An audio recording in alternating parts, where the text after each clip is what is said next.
In today's video, I'm going to teach you how to transfer files on WPS Office app. Welcome and thank you for watching.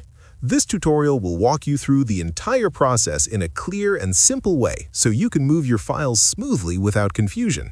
Whether you are transferring documents for work, school, or personal use, this method is easy to follow and works well on most devices. To begin, take your phone and open the WPS Office app. Before doing anything else, make sure the app is updated to the latest version available on your device. Updates help prevent errors and ensure all features work properly. Once the app is open, sign in to your account so you can access all file tools without interruptions. After logging in, look at the main screen of the app. At the top area, you will see a menu icon that looks like 3 horizontal lines. Tap this icon to open the main menu. This menu contains additional features that are not shown on the home screen. When the menu opens, slowly scroll through the options until you find the File Transfer feature. This tool is specifically designed to help you move files either between devices or within the app itself. Tap on the File Transfer option to continue.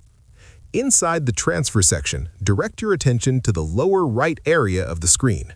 You will see an option that allows you to choose files. Tap on it to open the File Selection window.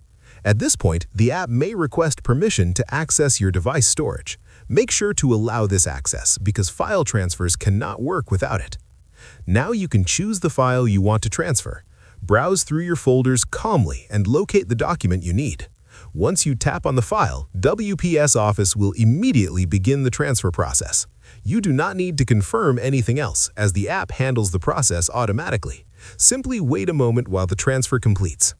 After the transfer is finished, take a second to double-check that the file has been sent or moved correctly. This quick check helps avoid mistakes, especially when working with important documents.